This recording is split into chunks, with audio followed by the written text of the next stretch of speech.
Hello everyone.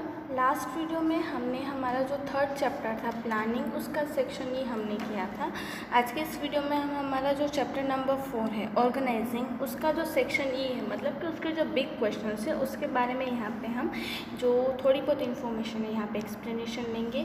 मैंने यहाँ पे जो क्वेश्चंस लिखे हैं वो शॉर्ट में लिखे हैं, आपको भी आपके बुक में लर्न यहाँ पे सारे क्वेश्चंस करने हैं और लिखने भी हैं। यहाँ पे स्टार्ट करते हैं हम हमारा सेक्शन ई जो है वो। यहाँ पे सेक्शन ई में हमें फर्स्ट क्वेश्चन दिया हुआ है, explain the types of organisation. There are following type of organisation and the structure of organisation is type of organisation. अब नॉर्मली हम स्ट्रक्चर जो है, जो हम ऑर्गेनाइजेशन का स्ट्रक्चर जो है that is also types of organisation. और इस तरह के ऑर्गेनाइजेशन यहाँ पे बेस्ड जो है वो मोस्टली उनके नेचर, साइज, रिस्पॉन्सिबिलिटीज़ के ऊपर बेस्ड होते हैं। तो the types of organisation is determined on the departmentalisation of nature, size and responsibility of business enterprise. यहाँ पे जो भी हम सेक्शंस करते हैं या जो भी हम ऑर्गेनाइजेशन की जो स्टार्टिंग जो हम डिसीजंस लेते हैं वो सारे डिसीजंस हम बिजनेस की साइज, उसकी responsibilities and as well as business enterprise किस तरह का है उसके ऊपर से यहाँ पे लिया जाता है। The main type of organization can be described as under: first is linear organization, second functional organization, third is formal organization, fourth informal organization and last is fifth matrix organization। यहाँ पे ये जो 5 ऑर्गेनाइजेशन हैं उनके बारे में मैं आपको शॉर्ट में इंफॉर्मेशन दूंगी। तो फर्स्ट यहाँ पे है लीनियर ऑर्गेनाइजेशन। अब लीनियर ऑर्गेनाइजेशन में क्या होता था कि जो फ्लो ऑफ रिस्पॉन्सिबिलिटीज थी that will flows from the upper two lower.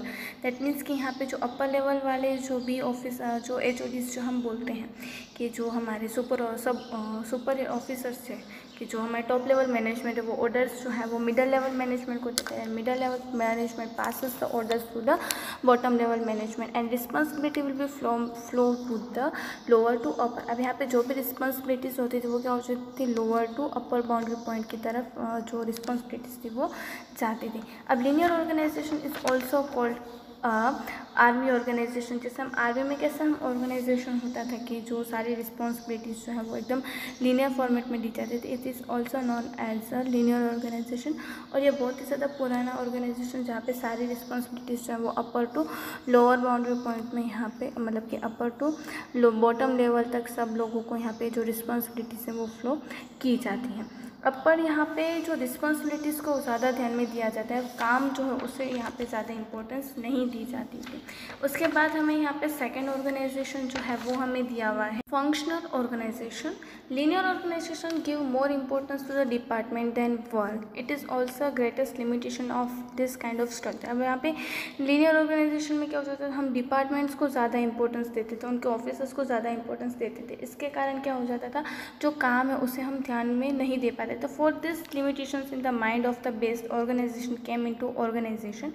Linear organization has a lack of specialist work as a stress is more on department and less on functions। यहाँ पे linear organization पे काम में क्या होता था कि हम है ना डिपार्टमेंट पे ज़्यादा फोकस करते थे और काम पे कम। एज अ रिजल्ट यहाँ पे वर्क जो है वो नहीं हो पाता था और इसलिए यहाँ पे एक स्पेशल इम्पोर्टेंस जो है वो वर्क को दी गई है और उनकी स्पेशलाइजेशन को दी गई है। और इस तरह से एक स्ट्रक्चर बनाया जाता था दैट इज़ जहाँ पे काम जो है वो और भी ज़्यादा हो जाता था और उनकी एडमिनिस्ट्रेटिव डिपार्टमेंट की अरेंजमेंट की जाती थी। तो वो सारी रिस्पॉन्सिबिलिटीज़ जो वर्क असाइन किया जाता है वो work time to time complete करने की सारी रिस्पॉन्सिबिलिटीज़ जो थी वो उन्हीं जो ऑफिसर्स थे, रिस्पेक्टिव ऑफिसर्स थे, उनकी होती थी। दैट इज़ यहाँ पे खाली एक जो मैनेजर से के जो हेड डिपार्टमेंट वो एक ही नहीं बट सारे डिपार्टमेंट्स के लोगों को वो काम जो है वो ईजिली प्रोवाइड कर सकते थे। That is known as a functional organisation की जिसका काम क्या था, मेन फंक्शंस जो है कि वर्क अच्छे से हो रहा है कि नहीं हो रहा है ये सारी चीज़ों को देखने का काम होता था।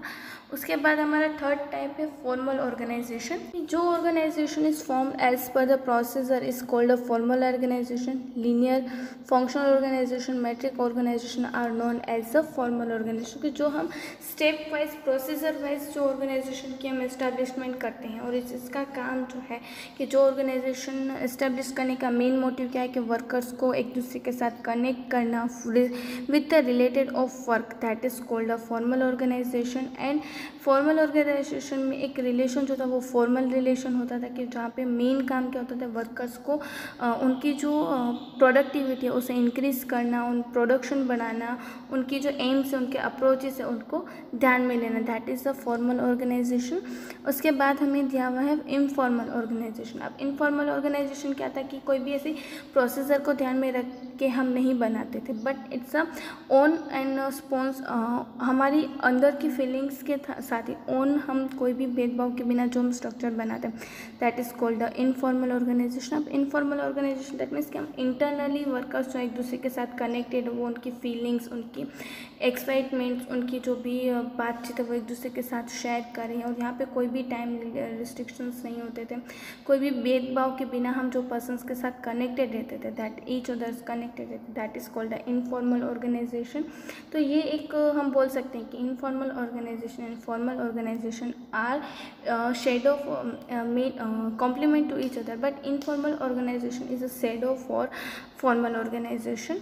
उसके बाद लास्ट हमें ऑर्गेनाइजेशन दिया हुआ है मैट्रिक्स ऑर्गेनाइजेशन। यहाँ पे मैट्रिक्स ऑर्गेनाइजेशन में मेनली एक दो डिफरेंट टाइप ऑफ स्ट्रक्चर बनाए जाते थे। फर्स्ट जो था वो सिंपल काइंड ऑफ स्ट्रक्चर होता था कि जहाँ पे हम डिसीजंस ले सकते थे, and second is a part for technical problems which is called a project structure, कि जो सेकंड पार्ट था उसे हम प्रोजेक्ट स्ट्रक्चर के नाम से जानते हैं, कि जहाँ पे अगर कोई भी टेक्निकल प्रॉब्लम आती थी तो उसका हम इजीली सॉल्यूशन लेके आते थे। Combination of both this result in the matrix organisation. अब इन दोनों को कंबाइन करके जो हम स्ट्रक्चर बनाते हैं that is called the matrix organisation. अब यहाँ पे ये जो एक मॉडर्न ऑर्गेनाइजेशन, इसमें प्रोजेक्ट भी होता है, हमारे टाइम भी बचता है, और एज वेल एज हमें जो भी काम निकलवाना है वर्कर्स से वो हम इजीली काम दे सकते थे। और इसमें यहाँ पे सारी रिस्पॉन्सिबिलिटीज़ जो है वो प्रोजेक्ट मैनेजर को दी जाती थी, और उन्हें देखना था कि जो प्रोजेक्ट हमें मिला है वो सक्सेसफुली काम कर रहा है कि नहीं कर रहा है, जो डिसीजंस हम ले रहे हैं वो प्रॉपरली काम कर रहे हैं कि नहीं कर रहे हैं, that is the matrix organisation. तो इस तरह से यहाँ पे मैंने आपको ये जो 5 ऑर्गेनाइजेशन जो बहुत बड़े थे उनके बारे में मैंने आपको शॉर्ट में सारी इन्फॉर्मेशन दे दी है। आई होप आपको ये समझ में आ गए होंगे। उसके बाद हमारा नेक्स्ट क्वेश्चन यहाँ पे दिया हुआ है, explain the step for the process of organisation. The formation of organizing is a scientific process. According to the Peter F. Drucker, the lack of proper information for proper formation of organization cannot be sustained for through in long time. अब यहाँ पे एक Peter F Drucker ने कहा है कि अगर हमें हमारे बिजनेस को अच्छे से रखना है, अच्छे से मेंटेन करना है, तो हमारी रिस्पॉन्सिबिलिटी बनती है कि हमें जो प्रॉपर स्ट्रक्चर जो है वो हम प्रिपेयर करें। Hints the unit is slowly destroyed. अब यहाँ पे अगर हमारा काम अच्छे से नहीं होगा तो उसके कारण क्या होगा कि जो प्रॉपर ऑर्गेनाइजेशन नहीं बनेंगे तो जो हमारा ऑर्गेनाइजेशन है वो ज़्यादा समय तक नहीं टिक पाएगा। It is through ensuring proper step for the formation of the organising so that the functional relation are establish in a proper manner which should be done in properly. अब यहाँ पे फॉर्मल स्ट्रक्चर हम एकदम अच्छे से बनाए ताकि हमारा जो काम है वो एकदम अच्छे से हो सके। अब ये हम किस तरह से बना सकते हैं, तो उसके जो प्रोसेस है वो हमें दी गई है। तो फर्स्ट स्टेप हमें जो है clarification of objectives, that means कि which targets we have to achieve in future and what are our objectives. First we have to clarify that, हमें वो क्लियर होना चाहिए कि हमें कौन से टारगेट्स अचीव करने हैं, किस तरह से करने हैं वो। Second is list of functions, कि अब उस टारगेट्स को अचीव करने के लिए हमें कौन से काम करने पड़ेंगे, किस तरह से काम करने पड़ेंगे, ये सारी चीज़ों की लिस्ट जो है वो प्रिपेयर करके रखनी चाहिए। उसके बाद हमें दिया हुआ है कि डिपार्टमेंटलाइजेशन ऑफ फंक्शंस, कि यहाँ पे हम जो हमें काम दिया गया तो कौन से फंक्शंस को किस तरह, कौन से डिपार्टमेंट को कौन सा काम करना है, किस तरह से करना है, ये सारी चीज़ें जो है वो हमें फाइंड करनी है। सपोज परचेस है तो परचेस डिपार्टमेंट की रिस्पॉन्सिबिलिटीज, सेल्स डिपार्टमेंट की, कैश डिपार्टमेंट की, ये सारी चीज़ों को हम ईजिली डिस्ट्रीब्यूट कर देना। तो determine the departmental position and abilities, की अलग अलग डिपार्टमेंटल पोजिशंस मतलब कि डिपार्टमेंट हेड्स क्या उनकी अपॉइंटमेंट करना, उनकी एबिलिटीज़ को चेक करना। फिर fifth step is to delegate the power and responsibilities. अब हम यहाँ पे डिपार्टमेंटल पोजीशंस के अगर हम अपॉइंटमेंट करें तो उन्हें रिस्पॉन्सिबिलिटीज़ देना, उसे ऑथोरिटीज़ देना, ये सारी चीज़ें। Then after establishment of inter relationship, की जो मैनेजर्स एक दूसरे के साथ जो काम करें उन्हें एक दूसरे के साथ कनेक्टेड रखना, एक दूसरे के साथ इंटर रिलेशन मेंटेन रखना, ये सारी के। मैं लास्ट में to prepare organisational chart, that means कि which targets we have to achieve and and हम यहाँ पे हमारे टारगेट्स अचीव करने के लिए हम कौन से स्टेप पर पहुँचे हैं, ये सारी चीज़ों के बारे में एक स्टेप मेंटेन करके रखना, that is called the to prepare organisational chart. तो ये थी हमारी ऑर्गेनाइजेशन प्रोसेस। अगर हम इस प्रोसेस में काम करते हैं तो हमारा जो बिजनेस है बहुत ही ज़्यादा इफिशिएंटली और स्मूथली चलता है। उसके बाद हमें यहाँ पे नेक्स्ट क्वेश्चन दिया हुआ है, explain the characteristics of organisation. अब यहाँ पे हमें कैरेक्टरिस्टिक्स दिए गए हैं कि following are the characteristics of organisation. First is goal oriented activity. Obviously we have to prepare organisation so for because we have to achieve our targets as get soon as possible. इसलिए हम यहाँ पे हम क्या करते हैं कि organisation structure बनाते हैं। आफ्टर प्लानिंग दिस, कि जब भी हम हमारे टारगेट्स अचीव करते हैं तो सबसे पहले हम प्लानिंग करते हैं कि हमें कौन सा काम किस तरह से करना है, कैसे करना है, उसके बाद हम ऑर्गेनाइजेशन स्ट्रक्चर जो वो प्रिपेयर करते हैं। Then after the delegation of authority and responsibility. अब यहाँ पे हमारे जो अथॉरिटीज़ होती है, जो रिस्पॉन्सिबिलिटीज, उससे हम क्या करते हैं, वर्कर्स को डेलीगेट करते हैं। उनके जो मैनेजर्स होते हैं, सुपीरियर्स होते हैं, उन्हें हम यहाँ पे जो रिस्पॉन्सिबिलिटीज उसे हम डेलीगेट करते हैं। इंपॉर्टेंस टू ह्यूमन एलिमेंट्स, कि यहाँ पे ह्यूमन एलिमेंट्स जो है मतलब कि वर्कर्स को हम ज़्यादा इंपॉर्टेंस देते हैं क्योंकि हमें वर्कर्स के साथ रह के उनसे ही काम निकलवाना है। So for that we have to prepare as well as connected with the human elements. Then after flexibility, कि ऑब्वियसली अगर हम ऑर्गेनाइजेशन चार्ट बना रहे हैं तो फ्लेक्सिबल होना चाहिए, टाइम टू टाइम उसमें चेंजेस जो है वो आते रहने चाहिए। एस्टेब्लिशमेंट ऑफ इंटर रिलेशनशिप, कि यहाँ पे जो भी वर्कर्स एक दूसरे के साथ कनेक्टेड रहते हैं तो उनमें इंटर रिलेशन मेंटेन रखना, उनके ऊपर मॉनिटरिंग करना, उन्हें कंट्रोल करना, ये as well as group activities जो है वो प्रिपेयर करना। मीन्स कि हम production wise, department wise group बना के उन्हें एक दूसरे के साथ कनेक्टेड रखना एंड कंट्रोल एडमिनिस्ट्रेटिव स्ट्रक्चर। और ऑब्वियसली अगर हम ऑर्गेनाइजेशन स्ट्रक्चर अच्छा बनाते तो एक ऑब्वियसली अपने आप उसमें ही ऑर्गेनाइजेशन में एक कंट्रोल आ जाता है कि हमें पता है कि हमें इतना काम करना है, इस तरह से काम करना है, तो वो अपने आप कंट्रोल जो है वो आ जाता है। तो इस तरह से यहाँ पे हमें उसके कैरेक्टरिस्टिक्स दिए गए हैं। उसके बाद फोर्थ क्वेश्चन हमें दिया हुआ है, describe the importance of decentralisation. The success of management depends on the proper distribution of authority and responsibilities. कि यहाँ पे कोई भी मैनेजमेंट की जो हम बोल सकते हैं सक्सेस किसके ऊपर डिपेंडेंट है, कि जो हमारी मैनेजमेंट को हम प्रॉपर किस तरह से वर्क कर रहे हैं, किस तरह से हम रिस्पॉन्सिबिलिटीज असाइन कर रहे हैं उसके ऊपर। In centralisation of power the hierarchy, non scientifically taken decisions, non operations, lack of specialisation in workload etcetera can be seen. Hence the idea of decentralisation becoming popular, the importance of decentralisation are as and. अब यहाँ पे जो centralisation में क्या हो जाता है कि सब जो पावर है, रिस्पॉन्सिबिलिटीज़ है, डिसीजंस पावर है, नॉन ऑपरेशंस, कोऑपरेशन नहीं होता था, सारी स्पेशलाइजेशन हमें नहीं मिलता था, तो एज अ रिजल्ट सारे डिसीजंस हम प्रॉपरली नहीं ले पाते थे। इसलिए हमने क्या किया, डिसेंट्रलाइजेशन मतलब कि वर्कर जो हम बोल सकते हैं कि रिस्पॉन्सिबिलिटीज को हमने डेलीगेट कर दिया। अब उसके ऊपर से हमें यहाँ पे डिसेंट्रलाइजेशन की इम्पोर्टेंस हमें पता चलती कि क्या है, तो वो हम देखते हैं। First is quick decision. If we delegate the power to the subordinates, to the officers, they can trust in the business and they can take easily and quick decisions so that the decision power will be increased. Second is less workload on top level, कि obviously if we delegate our responsibilities to the lower to the officers and subordinates, then our responsibilities will be reduced and our workload and the top levels जो management है उनका workload जो वो कम हो जाता है। Then after increase in motivation, obviously if we delegate some power of top level management to the middle level management and bottom level management, their management ability will be increased and that will as a management part of the business and that will increase their moral and वो enthusiasm हो जाते हैं और भी ज़्यादा वो अच्छे से काम करने लगते हैं। इफ़ेक्टिव कंट्रोल, ऑब्वियसली यहाँ पे हम अच्छे से काम करेंगे तो कंट्रोल अच्छा होता है, उनकी मैनेजमेंट एबिलिटीज़ बढ़ती हैं, उन्हें मोटिवेशन मिलता है और वो अच्छे से काम करने की एक फीलिंग जो है वो बिज़नेस में आती है। And then after last is harmony is created. Obviously हम वर्कर्स के अच्छे से काम करवाएंगे तो हारमोनी जो है वो क्रिएट होती है, सारा काम अच्छे से हम करवा सकते हैं।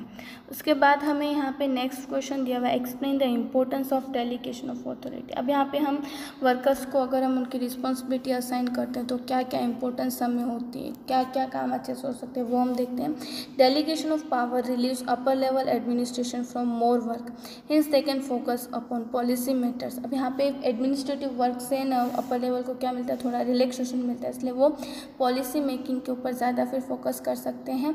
Due to which management is more efficient, hence it can be said that the power is the key to administration but the delegation of power is the key of organisation. अब यहाँ पे उसके कारण क्या हो सकता है कि हम वर्कर्स जो टॉप लेवल मैनेजमेंट और पॉलिसीज़ पे अच्छा काम कर सकते हैं और ऑर्गेनाइजेशन स्ट्रक्चर जो वो हमारा और भी अच्छे से बन सकता है। तो अब यहाँ पे हमें उसकी इंपॉर्टेंस दी गई। तो first is work efficient management. Obviously अगर हम डेलीगेशन करते हैं, वर्क अच्छे से करते हैं, तो जो काम है टॉप लेवल मैनेजमेंट का वो कम हो जाता है। Then after is development of employ. Obviously अगर हम वर्कर्स को ऐसे हम बिजनेस में हम उनको पावर देते हैं तो उनका डेवलपमेंट होता है, वो और भी ज़्यादा अच्छे से काम करते हैं। देन आफ्टर इज मोटिवेशन, कि वर्कर्स जो है वो मोटिवेट होते हैं और भी ज़्यादा अच्छे से काम करने के लिए, क्योंकि उन्हें पावर एंड रिस्पॉन्सिबिलिटीज़ जो है वो मिल जाती हैं। Then after is benefit of specialisation. Obviously if we allocate work, we will allocate power to another employee so that their specialization increment and their ability will be also increased. Then after is coordinate. Obviously अगर हम अच्छे से काम उनको power and responsibilities देते हैं तो वो टॉप लेवल मैनेजमेंट के साथ कोऑर्डिनेट करके काम करते हैं और एज अ रिजल्ट बिजनेस को जो टारगेटेड रिजल्ट है वो भी मिल जाता है। Then after scope for expansion, कि अगर हम डेलीगेशन रिस्पॉन्सिबिलिटी अगर असाइन करते हैं तो एज अ रिजल्ट क्या होता है कि जो बिज़नेस हमारा एक्सपांड होता है वो एक्सपांसन जो वो और भी ज़्यादा अच्छे से होता है और जो वर्कर्स है वो और भी ज़्यादा अच्छे से काम करने लगते हैं। तो that is a importance of delegation of authority. तो यहाँ पे हमने देखा कि रिस्पॉन्सिबिलिटीज़ असाइन करते तो कौन से बेनिफिट्स जो है वो हमें होते हैं। और इसी के साथ यहाँ पे हमने हमारा जो चैप्टर नंबर 4 था ऑर्गेनाइजेशन, उसका सेक्शन ई रिवाइज़ किया है। आपको सेक्शन ई रिवाइज़ करने का मेन मोटिव क्या है, क्योंकि उसी के ऊपर से आपके जो आगे के सेक्शंस उसमें से छोटे मोटे जो क्वेश्चंस होते हैं वो आप इजीली सॉल्व कर सकते हो। और ये जो आज हमने यहाँ पे किया वो आप लर्न कीजिएगा और इसी के ये जो पॉइंट्स जैसे मैंने लिखे हैं उसी तरह से आपको आपकी नोटबुक में लिखने हैं। हम नेक्स्ट वीडियो में न्यू चैप्टर के रिवीजन के साथ मिलेंगे। Thank you.